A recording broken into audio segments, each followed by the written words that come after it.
Bien, nous avons donc autour de la table, alors, je commence par Catherine Gauthier, vous êtes porte-parole de l'association Paris en Selle. Thierry Trouvé, vous êtes directeur général de GRT Gaz, les gens qui acheminent le gaz.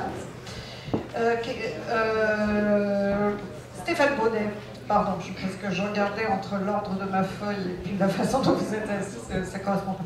Vous êtes président de l'Association des maires d'Île-de-France, mais vous êtes surtout vice-président de la région et président de Île-de-France Mobilité, je crois. Vice-président, bon, très bien. Excusez-moi, je vous avais monté l'écran. Christophe Nejdowski, vous êtes, vous, l'adjoint de la mairie, à la mairie de Paris et chargé des transports. Et je crois que j'ai nommé tout le monde. Ah non, pardon. J'ai oublié Thierry Salomon, excusez-moi, en plus je vous connais. Je vous ai déjà vu dans des forums. Et vous êtes le président de... oui, c'est ça, vous êtes président de Négawatt. C'est ça. Vice-président, pardon. Décidément, je monte tout le monde en grade ce soir. Et de l'association Négawatt, et vous nous expliquerez ce qu'est Négawatt. Alors, sur ce dernier débat, qui s'appelle Écolo, les nouvelles mobilités, eh bien, je vais commencer par dire ce qu'on ne va pas faire. Nous n'allons pas essayer de décerner le trophée de l'écologie absolue à un moyen de déplacement. Même sur la marche à pied, je pense qu'il y a un bilan carbone de la Nike que vous avez au pied et qui n'est pas très favorable. Nous n'allons pas non plus décerner un trophée à aucun des acteurs qui sont autour de cette table, même s'il est évident qu'ils ont des convictions écologiques et certainement des engagements. Mais au moment, moi ce qui m'intéresse dans ce dernier débat, c'est qu'au moment où on entend beaucoup parler de la mobilité électrique comme la solution, c'est-à-dire si on se débarrasse de nos véhicules à énergie fossile et qu'on passe à des véhicules électriques, tout d'un coup nous serons des saints, nous allons quand même tenter de démêler le vrai du faux. Donc j'ai donné la parole en premier aux acteurs, et c'est-à-dire d'abord à Négawatt qui va quand même nous parler d'une énergie que nous ne consommons pas, et ensuite je vais donner la parole quand même à Thierry Trouvé et à Catherine Gauthier, et après aux politiques. Excusez-moi, je vous mets dans l'autre sens. Voilà. Alors, d'abord, Thierry Salomon, expliquez-nous un peu ce qu'est Négawatt et quelle est votre philosophie à cet égard. Merci de notre invitation. Négawatt, c'est une association, un think tank qui regroupe à peu près 25-30 personnes qui travaillent dans le domaine de l'énergie sur ce qu'on a appelé la maîtrise de l'énergie et puis les énergies renouvelables. Et on travaille surtout sur à la fois sur des scénarios et des mesures possibles. Et en termes de scénarios, on travaille sur des scénarios, pour l'instant à l'horizon 2050, on va peut-être monter un petit peu au-delà, on commence à travailler sur 2100, sur ce qui relève des gaz à effet de serre, et tout usage. C'est pas uniquement des scénarios électriques, c'est pas uniquement des scénarios gaz, c'est au contraire, l'idée est de partir, si vous voulez, des usages. De quoi véritablement a-t-on besoin? Et à partir de là, d'essayer de faire un travail d'intelligence sur l'usage. Finalement, on pourrait appeler la sobriété énergétique l'intelligence de l'usage de l'énergie. Est-ce qu'on a véritablement besoin de... Voilà. Et qu'est-ce qu'on pourrait... qu'est-ce qu'il faut prioriser? À partir de là, on travaille aussi sur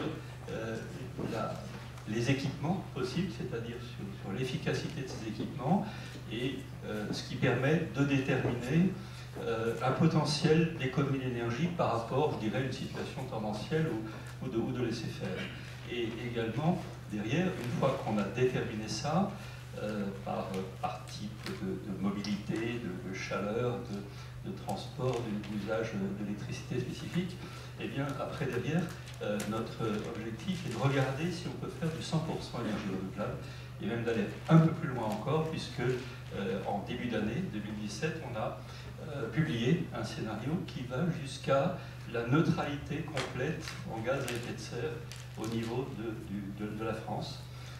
Autrement dit, ce qui reste d'émissions de gaz à effet de serre est compensé par ce qu'on appelle les puits de carbone pour aboutir à un zéro gaz à effet de serre qui nous semble l'objectif nécessaire par rapport à nos problèmes à la fois énergétiques et climatiques. quand même une vision extrêmement optimiste, ça fait plaisir de l'entendre, surtout après le passage sur le vandalisme et l'incivilité congénitale que nous avons, nous les Français.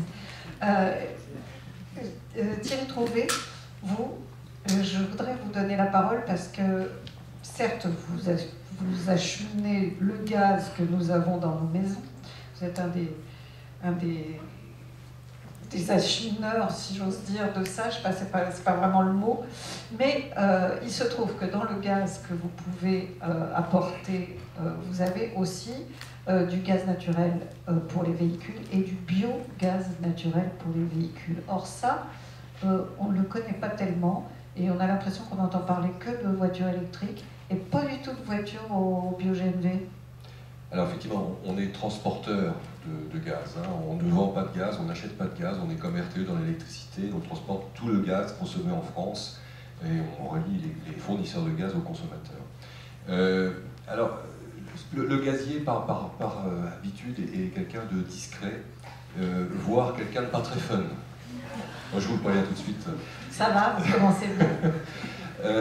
Et donc c'est vrai qu'on n'entend finalement pas beaucoup parler du bio-GNV ou du GNV, et pourtant j'ai la prétention de penser que ça mérite d'être connu, pour plusieurs raisons. La première, alors c'est là que je dis c'est pas très fun, je vais parler de choses dont on n'a pas beaucoup parlé tout à l'heure, mais il n'y a pas que des gens qu'il faut transporter, il y a aussi des marchandises.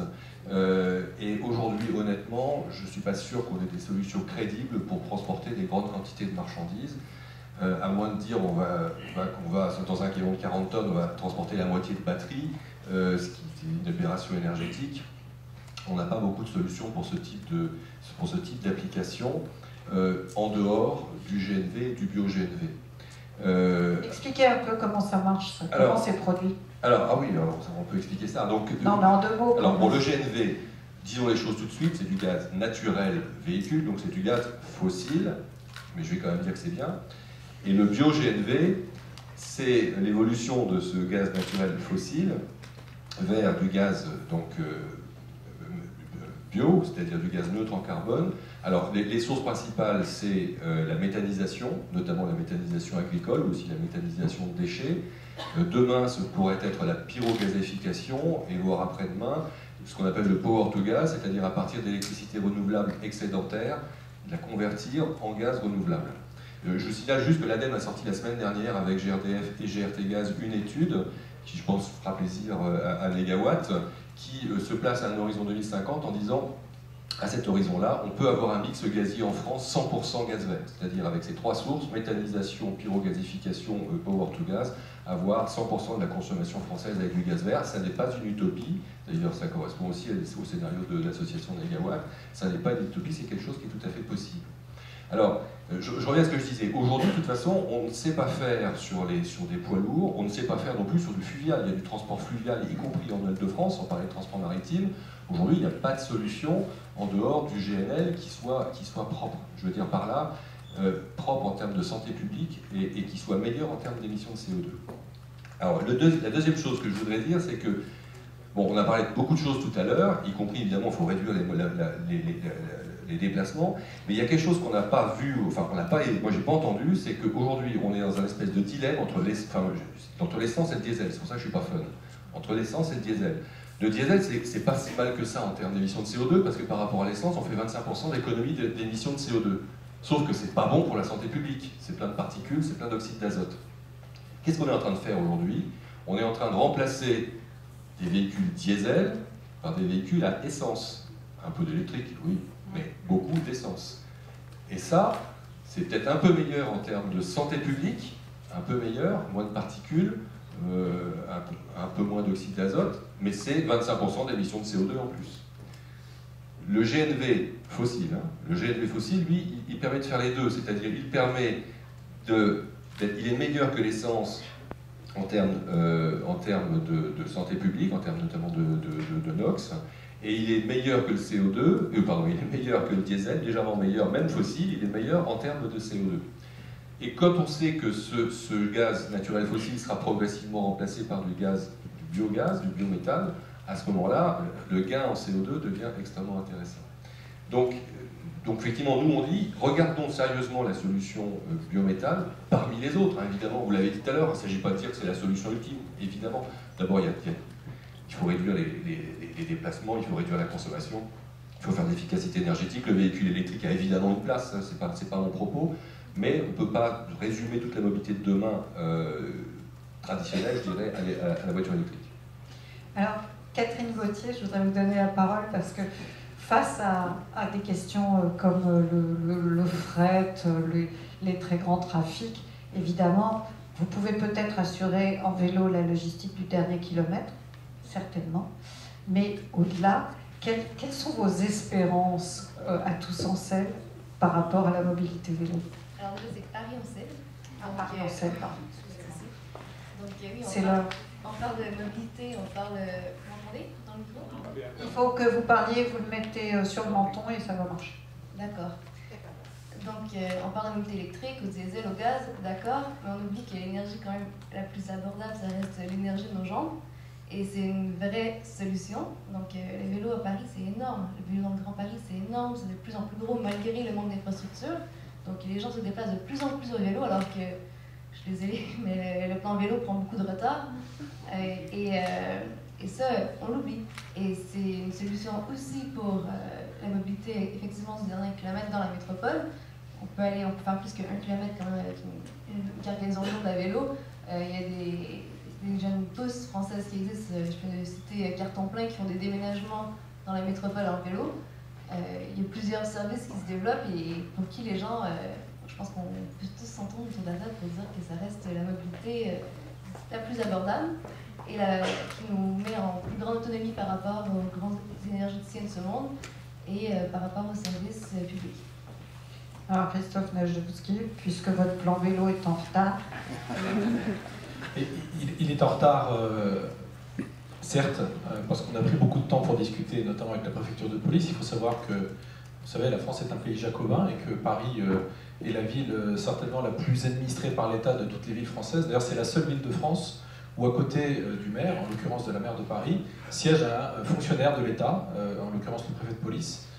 C'est la seule commune de France où vous avez un représentant de l'État. Daniel, tu as cette chance de ne pas avoir de représentant de l'État qui siège à tes côtés au conseil municipal. Donc nous, c'est le cas. On a toujours cette tutelle de l'État à Paris qui fait que, par exemple, sur l'avenue Général Leclerc, le préfet de police nous met des bâtons dans les roues. C'est le cas de le dire.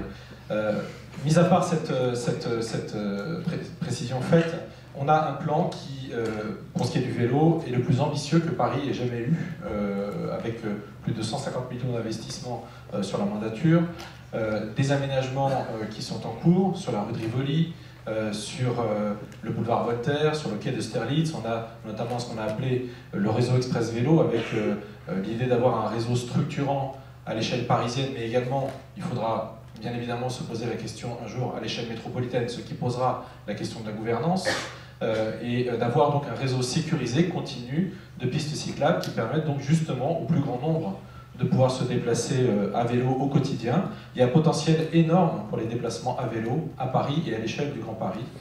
Quand on sait le nombre de déplacements qui sont effectués au quotidien, quand on sait aussi la portée de ces déplacements, que ce soit, je dirais, pour un déplacement intégral en vélo ou pour de la multimodalité, c'est-à-dire le fait de pouvoir utiliser en partie les transports en commun et puis terminer les 2, 3 ou 4 derniers kilomètres à vélo, il y a un potentiel énorme qui est aujourd'hui inexploité. Et quand on parle de questions énergétiques, le vélo est certainement de tous les véhicules urbains celui qui a le meilleur bilan énergétique, surtout si c'est un vélo mécanique que l'on propulse nous-mêmes. Et même, je pense, le vélo à assistance électrique, par rapport aux autres véhicules qui sont évidemment plus lourds et qui nécessitent plus d'énergie, a aussi un énorme potentiel. C'est un mode qui est capacitaire, qui est plus capacitaire que le véhicule de l'autosoliste, c'est-à-dire du véhicule individuel à 4 roues. Et donc, même si nous avons effectivement pris du retard, on va mettre les bouchées doubles ou triples, ou même quadruples s'il le faut, pour rattraper ce retard. Et donc, le rendez-vous, il sera en 2020 pour un réseau cyclable qui, je pense, sera très différent à Paris de celui que l'on a aujourd'hui. C'est-à-dire, qu'est-ce qui sera très différent? C'est-à-dire qu'on aura notamment ces aménagements, que lorsque vous aurez un réseau, par exemple, on aura une une ligne qui suit la ligne 1 et le RER A, c'est-à-dire qui fait cette liaison, on va dire, Vincennes-La Défense, et même jusqu'à Nogent-sur-Marne, en parallèle de la ligne 1 et du RER A. Quand on aura donc cette piste sur les Champs-Élysées, qui est on peut dire aussi une révolution, il y a quelques années, c'est un faux plat, mais avec les vélos assistance électrique, et là donc je fais un petit clin d'œil à Véronique Haché qui est dans la salle, donc de Vélib, qui vont bientôt arriver dans les semaines prochaines. Quand ils seront disponibles, eh bien on verra aussi le potentiel que peut avoir le vélo assistance électrique. On a une aide d'ailleurs de la ville de Paris pour les VAE depuis 2009, et cette aide, vous savez, donc elle permet donc de financer jusqu'à 400 € pour l'achat d'un VAE. Cette aide aujourd'hui, elle marche extrêmement bien. On met du temps d'ailleurs à instruire les demandes tellement il y a de demandes, et ça montre qu'il y a un potentiel. On l'a vu d'ailleurs aussi avec l'aide nationale, malheureusement, qui a été arrêtée au 1er janvier, enfin très fortement réduite en tout cas, qui avait elle aussi été, qui avait beaucoup de succès, qui a même été en quelque sorte victime de son succès, puisque in fine c'est Bercy, c'est le ministère des Finances qui a dit stop, on arrête parce que ça coûtait cher. Sur le vélo, Catherine Gauthier, quelle est la ville modèle pour vous? La ville modèle n'existe pas encore, mais si on peut comparer à d'autres grandes métropoles, c'est sûr que Londres a un temps d'avance sur Paris, et toutes les métropoles nordiques qu'on a citées plus tôt, effectivement, malgré la neige et les mauvais temps. Et si je peux me permettre de rebondir sur ce que vous disiez sur l'axe La Défense-Paris, moi je le fais tous les jours, je travaille à La Défense depuis Nation, en vélo, et on voit l'importance de penser vraiment à un plan vélo à l'échelle métropolitaine. Et donc en ce moment, Paris est très moteur, mais la métropole du Grand Paris un peu moins, et trop souvent, on a l'impression que les pistes cyclables s'arrêtent aux frontières, aux portes de Paris. Et donc sur cet angle-là, effectivement, traverser Porte-Maillot, descendre voir Jean de Gaulle, traverser le pont de Neuilly, qui n'est pas éclairé, c'est quand même des infrastructures de base d'éclairage public, c'est quand même obliger les cyclistes à rouler sur le trottoir, c'est plus notre temps. C'est une question pour Stéphane Baudet. On commence à arriver dans les grandes distances de la région. Oui, le vélo est une solution aussi dans les autres territoires de la région Île-de-France. En complément du plan vélo de la ville de Paris, on a élaboré un plan vélo à l'échelle régionale qui a plutôt été salué et qui n'a pas forcément pris de retard, mais n'est pas encore très déployé. Je le dis, je ne sais pas s'il y a des représentants des territoires franciliens dans la salle, mais c'est toujours très intéressant de lancer la responsabilité sur les politiques, mais il faut que tout le monde se saisisse aussi des opportunités qui sont offertes. Nous, on pense que le vélo est une solution importante. Pas que d'ailleurs, toutes les autres formes de nouvelles mobilités électriques aussi. Je sais que ça fait marrer, on s'est fait tirer les oreilles par une association d'AG de RER parce qu'on osait parler de patinette électrique et que ce n'était pas à l'échelle des problèmes. Mais enfin, puisqu'on parle de temps en temps de mix énergétique, c'est aussi le mix des solutions de mobilité qui vont faire demain un pack de mobilité. Et pour le coup, sur les vélos, on a voulu, ça participe de la même logique d'ailleurs de ce que fait Christophe à Paris, basculer dans une autre ère. En Ile-de-France, il y a 5000 km de pistes cyclables. On peut s'enorgueillir d'avoir des pistes cyclables, c'est génial. Sauf qu'en réalité, on a fait des pistes cyclables qui très principalement se baladent le long de la Seine à travers la région pour faire des grandes randonnées de 800 ou 900 km. C'est-à-dire des trucs où on va le week-end avec les enfants se balader. On n'a absolument pas pensé le vélo, exactement comme vous le dites, à la fois sur des parcours, domicile-travail ou gare-travail, sur du jalonnement. On a un déficit de jalonnement qui est considérable. C'est quoi le jalonnement? C'est du fléchage, tout simplement. C'est comment je vais à telle gare, comment je vais à tel endroit, comment je vais me stationner. La question du stationnement et du stationnement en l'occurrence sécurisé, et pour le coup c'est une antinomie avec l'aspect free floating, parce que j'ai entendu tout à l'heure parler de solutions de location de locaux, etc. Enfin, la base même du free floating, c'est d'arrêter n'importe où. C'est pas d'aller, ça ne fonctionnerait pas. Il y a donc la question de la sécurité, et puis il y a aussi une question servicielle qui se pose de plus en plus, qui est demandée par les usagers sur l'entretien et l'accompagnement sur le vélo. Donc nous, région, on est stratège, on n'est pas maître d'ouvrage des liaisons cyclables dans les territoires. En revanche, on met du pognon sur la table, je le dis assez crûment, pour les territoires qui auraient la capacité à se saisir d'une véritable politique vélo.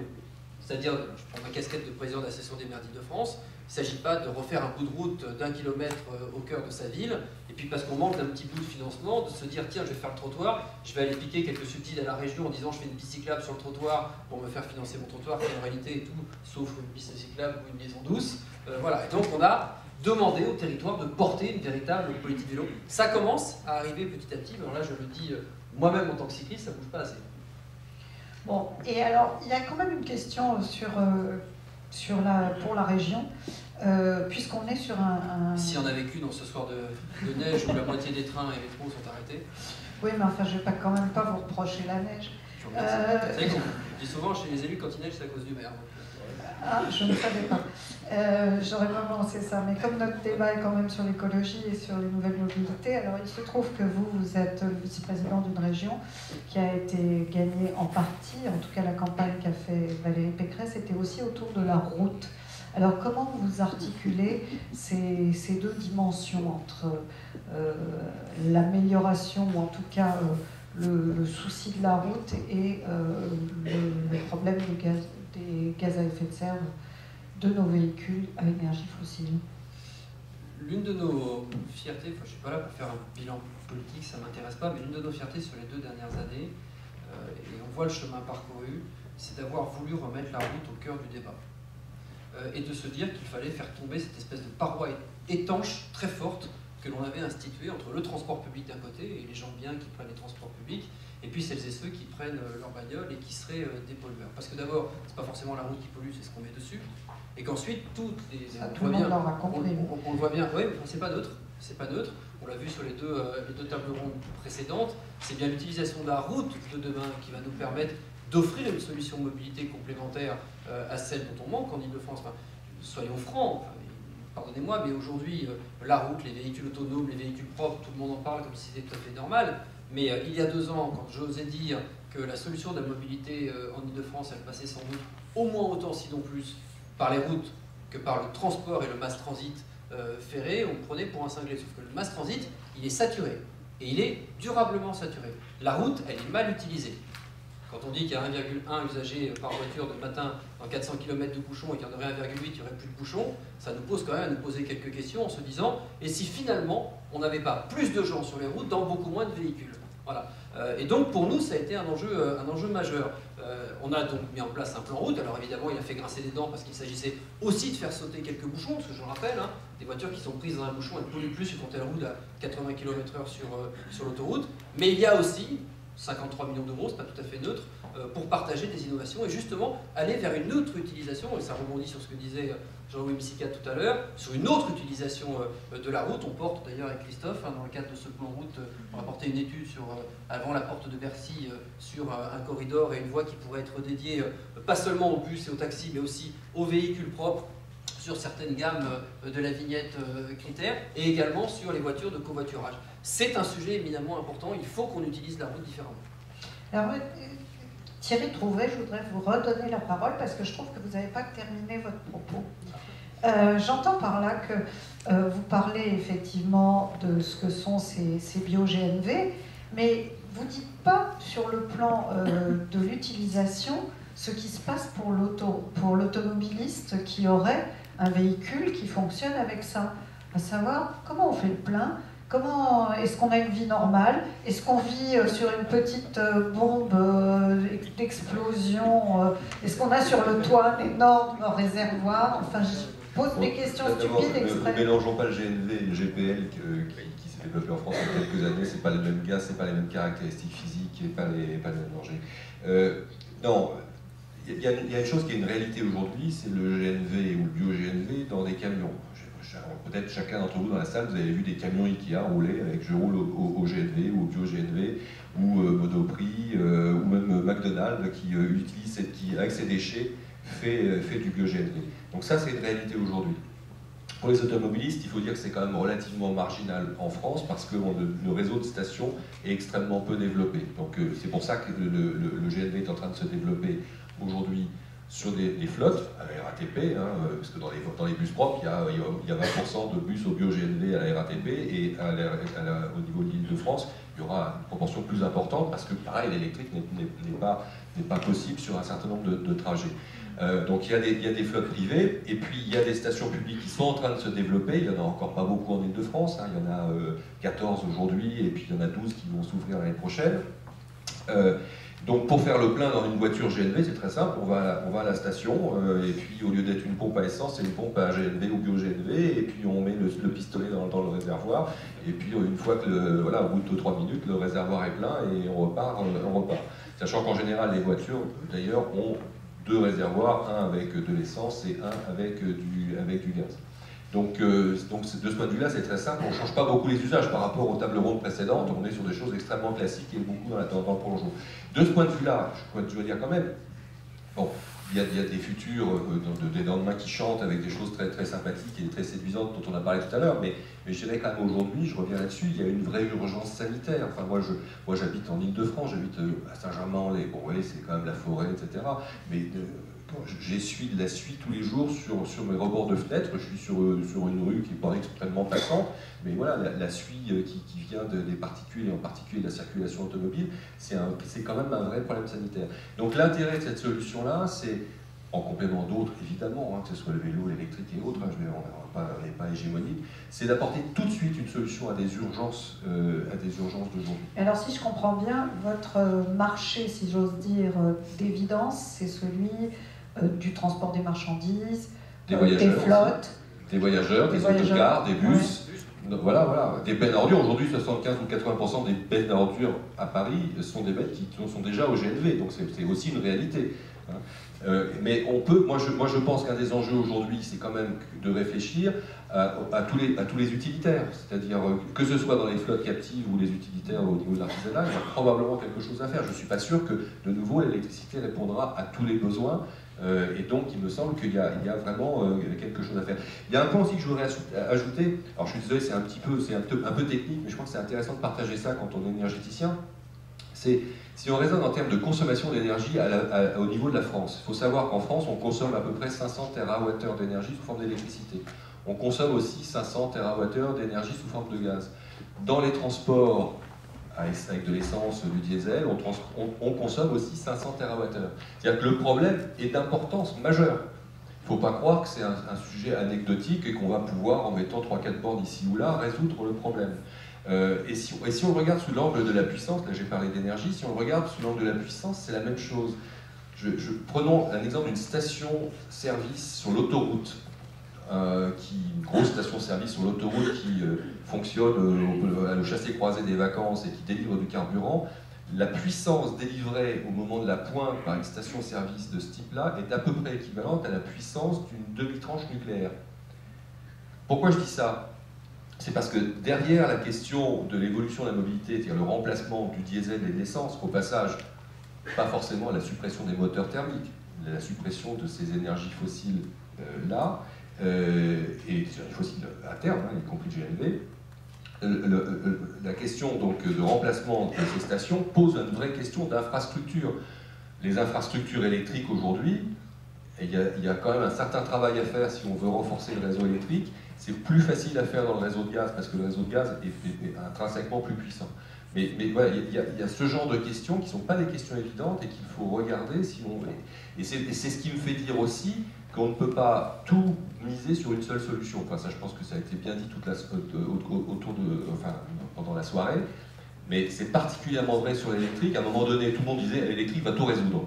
Non, je crois que l'électrique a une place, mais ne va pas tout résoudre. L'électrique, ERDF a fait des simulations avec le Grand Paris Express, qui va donc pomper pas mal d'électricité, avec l'équipement probablement des flottes de bus de la RATP en grande partie, et avec une mobilité électrique qui progresserait dans les véhicules individuels, et on arrive à un résultat de 2 tranches de PR.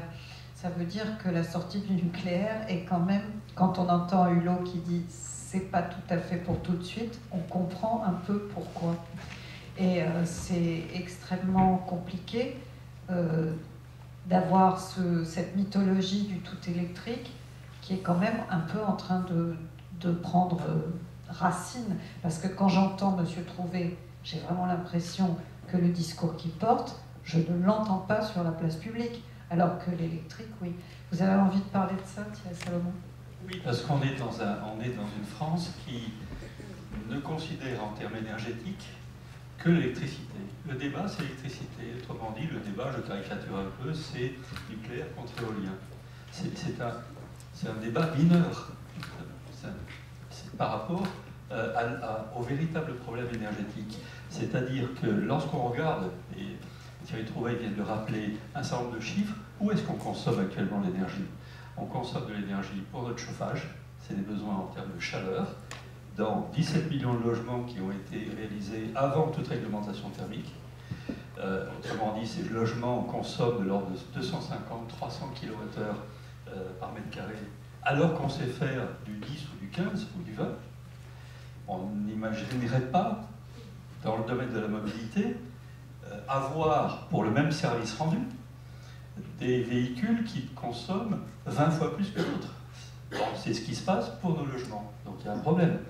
Et donc il y a cette question de la chaleur et la rénovation de l'ensemble de logements qui est considérable. Et puis il y a également, si vous voulez, une autre question très très importante, et là on en parle sur la mobilité, c'est le basculement du carburant liquide pétrole, qui représente 96% à peu près de notre mobilité. Hein. L'électricité, c'est 4% hein, actuellement, de cet ordre-là, vers d'autres sources d'énergie et vers de nouveaux mix énergétiques qui sont d'une part l'électricité, d'autre part le gaz. Et je suis très content d'entendre Thierry Trouvé et GRTL arriver maintenant sur des solutions qu'on avait, nous, à Négawatt, déjà proposées. On les a étudiées en 2010, 2011 à peu près. Vous voyez, donc mais ça vient. Et le scénario qu'on vient de sortir, c'est un scénario qui porte, en termes de mobilité, à la fois sur de l'électricité, mais de façon intelligente, sur du petit véhicule urbain, parce que là, il y a un problème de sonorité, il y a un problème je dirais, d'adaptation aussi à la ville, sur des distances relativement courtes, etc.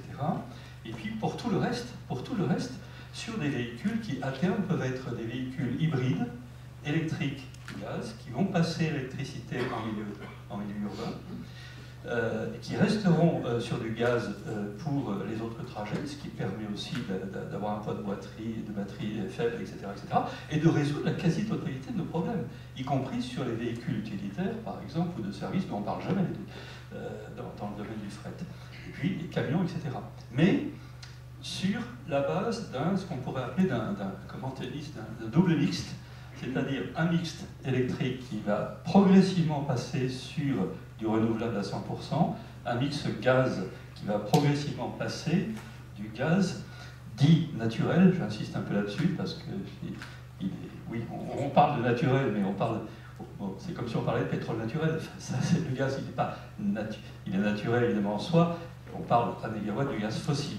Donc passer du gaz fossile vers toutes les sources de gaz d'origine renouvelable qui sont, comme ça a été signalé, ce qui relève de la méthanisation, donc les traitements des déchets et de la biomasse, ce qui relève de la gazification, pyrogasification des déchets solides, et puis ce qu'on appelle le power to gas, la méthanation, c'est-à-dire la possibilité de réutiliser des excédents d'électricité pour après derrière par électrolyse, refaire ensuite après derrière du gaz, que ce soit hydrogène et surtout méthane. C'est quand même drôlement optimisant, quand on vous entend, ça fait toujours le même effet. Mais parce qu'il y a, excusez-moi, parce qu'il y a 1 million de personnes déjà en Italie qui sont sur le gaz, le Pakistan est au gaz. Enfin, ce qui est intéressant, c'est qu'on parle de transition. C'est pas la révolution, une transition. Ça veut dire que quelque part, il faut imaginer, et c'est ça qui est intéressant dans un scénario, année par année, qu'est-ce qui va se passer?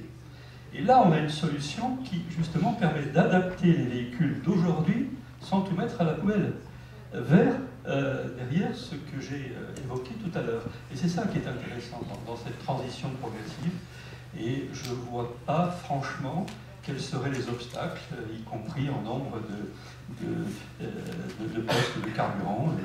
Tout ça est assez bien évalué. Catherine Gauthier avait en doute dire quelque chose. Parce que vous parlez d'adapter les véhicules d'aujourd'hui au biogaz et tout, en vue de l'immobilier du futur. Je crois que le débat, il y a deux débats en fait en ce moment en parallèle, un sur le mix énergétique des transports, des réseaux de transport à l'échelle de la France, et un autre sur l'échelle du Grand Paris. Et pour nous, l'enjeu, c'est pas de remplacer les véhicules existants par des véhicules qui seraient moins nuisibles. Pour nous, l'enjeu, c'est d'avoir moins de véhicules qui créent énormément de nuisances, même si c'est pas seulement à cause de leurs émissions, c'est énormément, c'est une occupation intensive de l'espace public qui crée d'autres nuisances, notamment sur la sécurité des usagers, notamment sur le sentiment de bien-être dans la ville. Et donc, pour moi, la voiture, qu'elle soit individuelle, partagée, électrique, autonome ou autre, n'a pratiquement une place très très minime dans le futur, dans les grandes métropoles comme à Paris. En ce moment, Paris, il y a, je crois, si je me souviens bien, en moyenne, une station de métro à chaque 200 mètres, ou du moins une station de bus et autres. Il y a énormément de transports en commun. Il y a des pistes cyclables relativement. Il y a énormément de vélos en libre partage, sur borne ou sans borne. Et malgré tout, il y a quand même 80% des personnes qui se déplacent dans l'hypercentre de Paris en voiture qui sont seules et à 50% qui font du Paris-Paris. Donc, c'est pas une question d'offre. Donc, c'est pas d'avoir une vision plutôt routière comme vous avez pu avoir par le passé. J'espère que maintenant ce n'est plus la même vision que vous avez. La solution ne va pas se faire sur les routes, elle va se faire sur les routes, mais pour laisser moins de place à la voiture, peu importe la sorte. C'est une question pour les politiques, tous les deux. Oui, je partage tout à fait le constat et puis l'objectif, à savoir que l'enjeu, c'est pas de remplacer 1 million de voitures thermiques par 1 million de voitures électriques. L'enjeu, même si évidemment il faut aussi faire la bascule, et d'ailleurs dans le mix énergétique, juste une précision, on est ici à la maison de la RATP, c'est intéressant de voir que la RATP a un programme bus 2025. Au départ, il devait y avoir 80% de bus électriques et 20% de bus biogaz, et désormais la proportion de biogaz est montée à 30%. Donc ça montre aussi que la solution biogaz est une vraie solution. Les 3/4 d'ailleurs des bennes de déchets, de ramassage des déchets ménagers à Paris sont déjà au GNV, et d'ici 2-3 ans, il n'y aura plus aucun diesel à Paris pour ce qui est de la flotte municipale, avec soit des véhicules électriques, soit des véhicules GNV et biogaz. Mais on voit que la question, c'est aussi celle de la façon de se déplacer. On va vers des mobilités qui sont plus connectées, plus partagées. Stéphane évoquait la question du covoiturage. C'est vrai que le covoiturage, si on passe de 1,1, comme tu l'as dit, à 1,8, on règle la question des bouchons en Île-de-France. Et donc c'est la question aussi des changements de comportement, avec des solutions qui doivent aussi être adaptées à la réalité des territoires. Donc la solution du covoiturage, par exemple, elle peut aussi fonctionner dans des territoires qui sont plus périurbains. Et dans les territoires de la zone dense, on a une telle offre aujourd'hui qu'effectivement on peut se passer, quand on est parisien, ce qui est mon cas, de la possession et de l'usage d'un véhicule individuel. Demain, avec le Grand Paris Express, parce qu'il faut aussi parler quand même de la question du mass transit, avec cette rocade, et le souhait de la mairie de Paris, de la maire de Paris, c'est aussi de faire en sorte que le projet aille à son terme dans sa totalité, parce qu'il a sa cohérence, mais le simple fait d'avoir une rocade donc, autour de Paris permettra, et c'est une étude de l'APUR, l'atelier parisien d'urbanisme qui l'a mis en évidence, permettra à tous les habitants métropolitains d'être à moins de 2 km d'une gare et donc d'un mode de transport lourd. Et donc ça va changer aussi radicalement la situation à l'échelle métropolitaine et aussi en termes d'usage par rapport à la question du véhicule individuel. Et ça ne nous empêche pas aussi de réfléchir à d'autres façons d'utiliser les véhicules. On va de plus en plus vers des mobilités qui sont partagées, où on se défait, on va dire, de la question de la possession du véhicule pour aller vers un véhicule qui est un service. Donc on voit se développer les vélos en libre-service, les scooters en libre-service, qui sont électriques et qui ont cet avantage aussi de ne pas faire de bruit par rapport aux véhicules thermiques. On sait que la nuisance des deux roues motorisées est particulièrement forte sur le bruit. On a donc toute cette offre de mobilité en autopartage aussi, avec l'autopartage Autolib, mais aussi l'autopartage en boucle, qui font qu'il y a un foisonnement de l'offre de mobilité, mais il y a aussi une question de gouvernance. Et en ce sens, c'est vrai qu'on reproche souvent à Paris de dire, on nous dit, vous faites des choses que pour les Parisiens. Le problème, c'est qu'on ne peut le faire que pour les Parisiens, on ne peut pas aller au-delà. On ne peut pas avoir une gouvernance au-delà du périphérique, parce que, tout simplement, l'architecture institutionnelle est faite comme ça. Et à la différence d'ailleurs de toutes les autres grandes métropoles françaises, L'Île-de-France a une particularité, c'est que la gouvernance, elle est régionale, elle n'est pas métropolitaine. À Toulouse, à Bordeaux, à Lille, à Lyon, à Grenoble, à Nantes, à Strasbourg, la gouvernance est métropolitaine avec une identité très très forte entre l'autorité qui organise les transports et la métropole, donc où c'est le même territoire. En Île-de-France, c'est pas la même chose. Alors même si Paris est représenté, le conseil d'administration d'Île-de-France Mobilité, où je siège avec Stéphane, de fait, c'est quand même la région qui a la main et la gouvernance, elle est régionale. Chose qu'on regrette d'ailleurs un petit peu nous d'ailleurs, parce qu'on souhaiterait aussi qu'elle soit un peu plus, qu'elle tienne un peu plus aussi compte des départements et Paris aussi qui finance Île-de-France Mobilité. Et donc on a cette question de la gouvernance métropolitaine qui aujourd'hui est un impensé, je pense aussi des politiques publiques dans le Grand Paris. Quand on voit ce que peut faire le maire de Londres avec Transport for London, eh bien on se dit peut-être que c'est quelque chose qui doit nous faire réfléchir aussi sur un modèle en termes d'efficacité qui a fait ses preuves aujourd'hui, parce que par exemple le maire de Londres, effectivement, il peut faire des pistes cyclables dans Londres, mais aussi à l'échelle du Grand Londres, et il a aussi la main sur le Transport for London, qui lui permet aussi d'avoir, je dirais, une cohérence à l'échelle donc du Grand Londres que l'on n'a pas, nous, à l'échelle du Grand Paris. Et Stéphane Baudet a envie de répondre à ça. Oui, je trouve toujours les comparaisons compliquées, moi, parce que TfL, c'est un superbe exemple, mais il y a un péage urbain qui rapporte 850 millions de livres par an. Et donc les modèles économiques, exactement comme le fait que le gouvernement anglais accepte l'idée de financer l'investissement, mais que l'usager paye 100% de son transport, c'est des modèles économiques qui ne sont pas du tout comparables aux nôtres. Donc les comparaisons sont toujours assez difficiles, comme celle qui consisterait à dire, et là je ne suis pas d'accord du tout avec vous, il n'y a pas de débat. Il n'y a pas de débat. Il y a un débat, et c'est toute la difficulté de notre job à nous, hein, c'est qu'il faut tous les faire avancer en même temps, dans le même optique. Je vais vous prendre un exemple. Christophe évoque le Grand Paris Express. Un grand débat sur le Grand Paris Express, est-ce qu'il arrivera quand, il coûte combien, etc. Très bien. Enfin, tous les élus sont unanimes pour dire qu'on en a besoin, que l'offre actuelle de mass transit est saturée, qu'on a besoin de toute façon de liaisons complémentaires. Le débat qui consisterait à dire il faut tout mettre dans la rénovation de l'existant et rien dans les nouvelles est un débat dépassé, il faut les deux. Voilà, c'est une réalité. Mais cette boucle, qui ne fera système que quand elle fera boucle, c'est un petit message pour le gouvernement qui pourra avoir envie de temps en temps de couper, de dire non, ça ne marche que si ça fait boucle, hein, c'est une liaison de banlieue à banlieue. Alors, elle va en effet avoir des impacts sur la zone dense, indéniable. Elle va rapprocher chaque citoyen d'un lieu de transport lourd, très bien. Mais elle va avoir des modèles de fonctionnement qui ne vont pas être les mêmes partout sur le territoire. Chez moi, à Évry-Courcouronnes, l'impact du Grand Paris Express, qui est évidemment une bonne nouvelle, parce que ça fait 40 ans qu'on réclame des liaisons de banlieue à banlieue. Très bien. Sauf que le Grand Paris Express, sur mon secteur, comme sur tous les secteurs de l'Île-de-France, au-delà de la Grande Boucle, va sursaturer les RER qui vont desservir la Grande Boucle.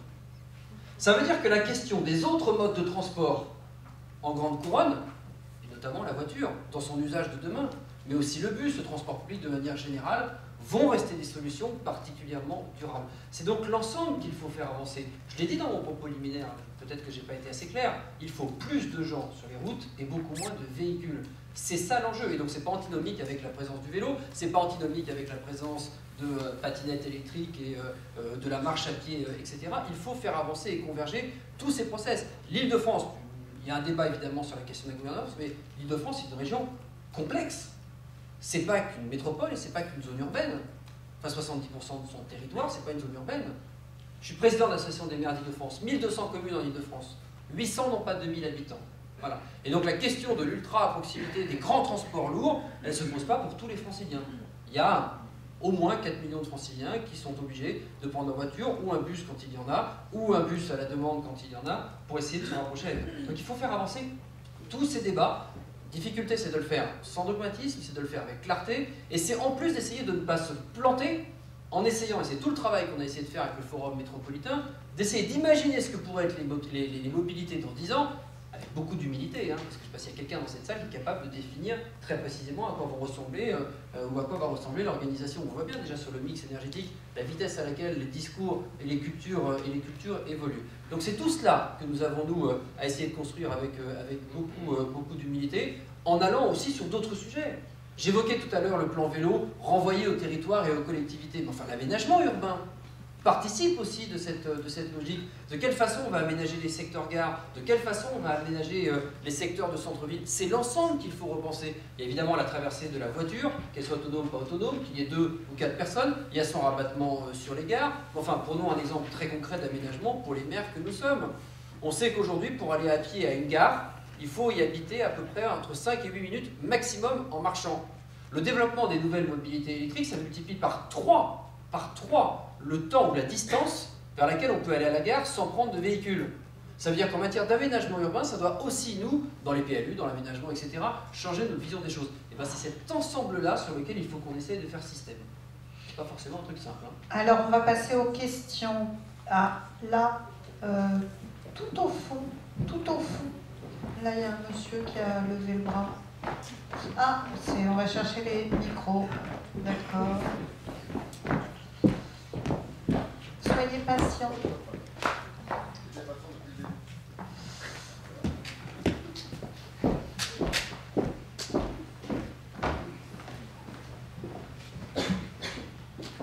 Voilà, ça vient.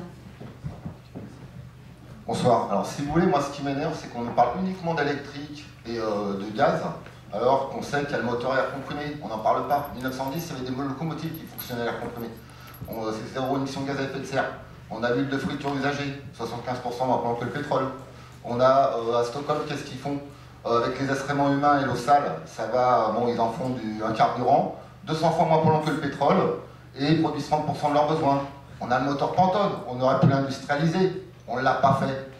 Quant à répondre par rapport au transport ferroviaire, c'est bien gentil de sortir des choses, voilà, le transport n'est pas compétitif. La Suisse, l'Autriche, ils arrivent à faire que le transport ferroviaire soit prioritaire. Nous, la différence, c'est qu'en France, on a eu des politiques tellement nazes qu'ils ont laissé faire à la SNCF tout et n'importe quoi, et qu'on a massacré les infrastructures. Rien que dans Paris, mettons Chevaleret, on aurait pu faire pour que les marchandises, en contenant, etc., retournent chez le fournisseur en remettant la consigne autre. Il faut mieux mettre faire un tribunal pour envoyer des gens en tôle que donner du travail. Non mais bon voilà, sous le quartier chinois, il y avait une gare marchandise. On aurait pu faire pour que les véhicules et tout ce qui vient dans le quartier chinois passent par le ferroviaire. Entre Bercy et le ferroviaire, on a coupé la voie ferroviaire. Juste après, il y avait une autre gare, on aurait pu faire les produits sidérurgiques, pour un quart de Paris. Hein. On a préféré faire des immeubles de bureaux alors qu'il y a des millions de mètres carrés qui ne trouvent pas preneur. Alors il y avait une question, attendez. Non, mais je finis sur 2-3 trucs. Ouais. On ne parle pas d'économie locale, c'est-à-dire l'agriculture urbaine. On ne parle pas de faire une économie circulaire, mettons, en faisant la litière en chambre. Oui, mais si vous continuez comme ça, Christophe Najdowski va être obligé de faire le programme de mandature. Oui, il y en a pour 10 secondes, je finis. Avec la litière en chambre, après on récupère, on fait des granulés pour les chaudières. Et une fois que on récupère la cendre et on vend ça pour les agriculteurs comme engrais naturel. Et il y a pas mal de solutions, donc carrément ça me fait rire quand j'entends certaines choses. Alors, sur les solutions, moi je vais solliciter un peu l'ingénierie qui est au bout de la table, et après sur ce que Paris aurait dû faire. Je ne suis pas capable de répondre à tout ce que l'intervenant vient de mentionner, mais dans les exemples que vous avez cités, je suis désolé de le dire, le bio-GNV est une réponse. Vous avez parlé d'économie circulaire, le bio-GNV c'est une réponse. Faire du gaz avec nos déchets, avec les bouts des stations d'épuration, vous avez parlé d'excréments, oui, ça fait partie des sources de méthanisation. Donc je pense que dans les solutions qu'on a évoquées, il y a des choses qui répondent à ce que vous dites. Après, au fond, moi ce que je retiens, mais c'est pour dire ce qu'a dit Stéphane Bonnet, c'est que dans les transports, comme dans l'énergie, même comme dans l'électricité, pour prendre un exemple qui n'est pas gazier, il n'y a pas une solution unique. Personne aujourd'hui dans l'électricité ne vous dit, enfin si peut-être à EDF c'est des gens qui parlent de nucléaire, mais personne ne vous dit le solaire photovoltaïque c'est la solution pour l'électricité de demain. Personne ne vous dit le nucléaire c'est la solution, personne ne vous dit le gaz c'est la solution. Tout le monde s'accorde à dire il faudra un peu de tout ça, et personne d'ailleurs ne s'accorde non plus à dire les économies d'énergie sont la solution. Il faut un mix d'économies d'énergie, c'est évidemment la première chose à faire. Mais malgré toutes les économies, tous les efforts, tous les changements d'usage, etc., il faudra quand même continuer à utiliser de l'énergie, sinon on retombera à l'âge de pierre. Et à ce moment-là, pour les utilisations de l'énergie, on aura besoin de plein de solutions nouvelle d'un mix, et c'est la même chose pour les transports. Donc je crois qu'on est assez d'accord là-dessus. La difficulté, comme le dit Stéphane Bonnet, c'est de savoir finalement quel est le bon dosage, et ça c'est pas simple parce qu'il y a plein d'inconnus technologiques, et puis il y a des questions économiques évidentes, et surtout de se garder, de se dire il y a une solution et c'est celle-là qui va l'emporter. Je crois que on est d'accord là-dessus. Moi je voudrais reprendre la question de monsieur sur les erreurs. Alors c'est pas les vôtres nécessairement, ça remonte à beaucoup d'années, mais est-ce que la ville de Paris n'a pas sacrifié des infrastructures de transport ferroviaire ou de desserte ferroviaire qu'on aimerait bien avoir aujourd'hui et qu'on essaie d'ailleurs de reconstituer sur le programme Chapelle Internationale? Alors, il y a eu par le passé une tendance qui était générale, qui consistait à renvoyer les fonctions de logistique. On en a un peu parlé ce soir, mais la logistique c'est aussi fondamental puisque c'est ce qui permet d'alimenter les villes, de les approvisionner. Et cette logistique, elle a été repoussée en dehors des villes. Or, ce que l'on voit aujourd'hui, c'est qu'on a besoin de ces fonctions logistiques et notamment de les garder dans les villes. Et donc, par exemple, la gare des Gobelins, qui est une gare qui a une vocation logistique, elle va garder cette fonction logistique. Et bien évidemment qu'il faut garder aussi les infrastructures ferroviaires par rapport au fait qu'elles ont été totalement délaissées par le passé. Après, je pense qu'il y a aussi une réflexion dont on n'a peut-être pas parlé ce soir. Je paraphraserai l'association Négawatt. La meilleure énergie, c'est celle qu'on ne consomme pas. Et on parle peu finalement aussi du fait des déplacements qui sont contraints. Lorsque vous avez une région où vous avez une concentration des emplois à l'ouest et de l'habitat à l'est, eh bien, vous provoquez des mouvements pendulaires et vous avez donc des réseaux qui sont saturés. On va investir 4 milliards d'euros dans le RER-E et EOL, qui va permettre donc de relier l'Est et l'Ouest et donc de désaturer le RER-A. Mais au moment où il va ouvrir, je me demande s'il ne sera pas déjà saturé. Et on doit aussi se poser la question de savoir, est-ce qu'il faut continuer par exemple à construire des tours de bureaux à la Défense, ou alors est-ce qu'il vaut mieux peut-être essayer au contraire de rééquilibrer entre l'Est et l'Ouest de la région, et donc réduire aussi la demande de déplacement, et notamment la demande de déplacement contraint, parce que là, en termes énergétiques, c'est aussi des gains énergétiques qui sont extrêmement importants que l'on peut avoir. Et donc, réduisons aussi la question des distances, c'est une question d'aménagement du territoire, réduisons la demande de déplacement contraint, et facilitons pour les déplacements du quotidien qui sont des déplacements qui souvent sont sur de petites distances, eh bien, les mobilités actives, les mobilités partagées, et c'est comme ça aussi que je pense qu'on arrivera à trouver des solutions à l'échelle du Grand Paris. Oui, bonsoir, Charles Maguin de l'association Paris-Ancel. Moi, je voudrais qu'on parle un petit peu de temporalité. Je crois qu'on a parlé de la voiture autonome, on a parlé du vœu pieux d'augmenter le taux d'occupation des véhicules. C'est un vœu pieux puisque le covoiturage, ça ne marche pas, sauf avec vos collègues de bureau. Vous ne partagez pas une automobile avec un inconnu dont vous ne partagez pas les idées ou dont l'odeur vous gêne, ça n'arrivera pas. Donc le covoiturage, c'est un vœu pieux. Les routes sont saturées, donc on n'arrivera pas à mettre plus de personnes sur les routes, même si on y met moins de véhicules, on n'arrivera pas à faire ça. Les transports en commun sont complètement saturés. Le Grand Paris Express, c'est pas pour tout de suite, c'est pour dans 10 ans, c'est 40 milliards, 50 avec les dérapages, 60, 70 peut-être. Non, il ne faut pas exagérer non plus. Aujourd'hui, on a besoin d'une solution tout de suite parce qu'on a une urgence sanitaire. Ça a été dit, monsieur essuie la suie sur ses fenêtres, il y en a dans nos poumons. Donc il faut prendre ce qui existe et qui est facile à faire rapidement. Le vélo, ça résout une quantité de déplacements phénoménale dans une agglomération qui, rappelons-le, Paris est la 6e ville la plus dense du monde. Donc là, on a une solution qui ne coûte pas très cher. Il faut juste comprendre qu'est-ce qui fait qu'on arrive à développer l'usage du vélo.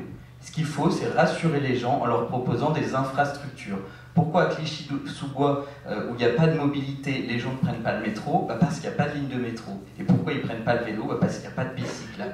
Et c'est pareil à Paris, il n'y a pas de piste cyclable. Alors, Paris est plutôt dans ceux qui avancent. Mais pour ce qui est de la métropole, nous n'avons pas de réseau cyclable qui permette de sécuriser les déplacements à vélo. Le potentiel est énorme et il y a des villes, sans aller jusque ailleurs que nos frontières, en France, qui y arrivent. Faisons pareil. C'est une remarque, une question. Je voudrais juste faire une remarque parce que j'entends bien la légitimité de la remarque, mais je vais d'une franchise absolue, j'aime pas la forme. Je trouve que le truc qui consiste à opposer les uns aux autres, ça sert à rien. Enfin, non mais à quel titre on peut d'emblée décréter que le covoiturage, ça ne marchera pas? De quoi on parle? De quoi on parle? D'un covoiturage aujourd'hui qui ne fonctionne pas comparé à Blablacar qui fonctionne bien pour les vacances, où là d'ailleurs on s'accommode très bien d'être avec quelqu'un qui ne partage pas nos idées dans sa bagnole, etc. Juste sous prétexte légitime que les vacances je peux les programmer très tranquillement, que le quotidien c'est beaucoup plus difficile à programmer et qu'on sait parfaitement que ce qui freine le covoiturage du quotidien c'est l'inquiétude de ne pas pouvoir rentrer le soir. Enfin, toutes les études l'ont montré. Mais de quoi on parle? Est-ce qu'on parle d'un covoiturage interne à Paris, là où justement, Christophe l'a évoqué tout à l'heure, c'est peut-être pas là qu'il faut le mettre, le covoiturage, c'est peut-être pas là qu'on en a besoin, ou est-ce qu'on parle de la région Île-de-France, avec des endroits où, pardon, mais notamment dans les réseaux banlieue à banlieue, et je vous invite à aller regarder toutes les expérimentations qui se font, pas seulement avec les 17 plateformes de covoiturage, mais avec les départements qui portent leur propre dispositif pour aller de banlieue à banlieue, et on verra si ça commence pas à prendre réellement. Donc, n'essayons pas de... Enfin, le vélo, c'est important. Tout le monde le dit. Personne ne crache sur le vélo. Mais de grâce, ne crachons pas sur le reste non plus. C'est un ensemble de solutions qui vont faire qu'on va avancer. C'est pas de décréter comme ça que parce qu'on fait du vélo, c'est génial, et parce que faire des pistes cyclables, c'est facile. C'est pas forcément facile. Sinon, ce serait fait partout, à Paris comme ailleurs. Eh bien, une dernière question, madame. Et puis, après... on ira dîner. Alors, je suis Bérangère Benoît de Mobility Urban. Nous, on fait des véhicules légers électriques unipersonnels, donc les trottinettes électriques, les monocycles électriques. Donc, on a parlé en pointillé tout au long de la soirée, mais on n'a jamais abordé la vraie question. Je rejoins le constat de Paris-Ancel, les transports saturés, enfin, ça, tout le monde est à peu près d'accord là-dessus. Et effectivement, les voitures autonomes, c'est peut-être pour dans quelques années. Et tout de suite, il y a le bon sens populaire qui s'est développé, qui a utilisé ces moyens-là, parce que c'est léger, parce que c'est pratique, pour multiples raisons. Et elles n'ont pas de statut. Et tout le monde peine à leur trouver un statut, effectivement. Alors à trottoir, piste cyclable, route... et ça paraît très très compliqué de leur donner un statut. Pourquoi? Et qui peut prendre cette décision? Et surtout, pourquoi cette décision elle n'est pas prise avec les gens qui pratiquent, et qui sont au contact des usagers, et qui pourraient dire en quoi et comment leur développement faciliterait la mobilité en général? Christophe Najewski, vous voulez répondre? Là-dessus, alors il faut évidemment accompagner ces nouvelles mobilités qui correspondent à des usages qui existent déjà, et donc voilà, c'est un fait, et donc il faut les accompagner et aussi faire en sorte qu'on puisse leur donner un cadre. Et ça se discute évidemment au niveau national. C'est pas chaque ville qui va réglementer dans un sens ou dans l'autre. Je ne sais pas si vous avez eu des contacts au niveau du gouvernement à l'occasion des assises de la mobilité, mais je pense on aimerait bien, mais on n'est pas conviés parce qu'on est trop petit. En fait, la mobilité légère électrique, aujourd'hui, elle fait que démarrer. Donc, il n'y a pas de gros syndicats, il n'y a pas des associations puissantes d'usagers comme peut l'avoir sur le vélo ou d'autres. Et donc, du coup, trouver ces contacts-là, c'est compliqué. Eh bien, j'espère qu'on vous a aidé. Voilà, si on peut servir d'intermédiaire, on le fera avec bien volontiers. Donc. Et Thierry Salomon, allez, je vous donne le dernier mot. Non, je le donne à Thierry.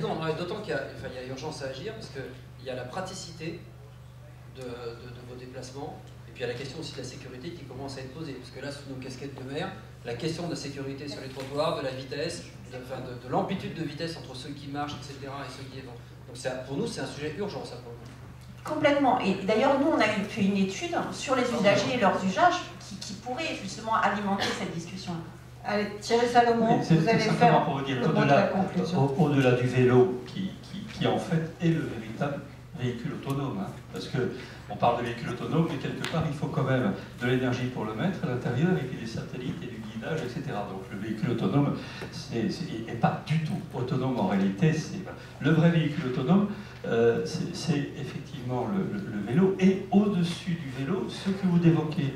Et là, on a une véritable solution pour la ville, c'est-à-dire des véhicules légers, ils ont 100 kg, 150 kg, absolument fait pour l'usage, retour à l'intelligence de l'usage, et là, on a un gain extraordinaire par rapport à ce qui se passe aujourd'hui, où on a des véhicules qui font, des berlines qui font 1 tonne 5, et qui vont transporter une personne qui fait 60-70 kg, ce qui est quand même complètement aberrant quand on regardera ça dans 20 ou 30 ans. Bien, à vos trottinettes, et merci beaucoup. Merci d'être venu.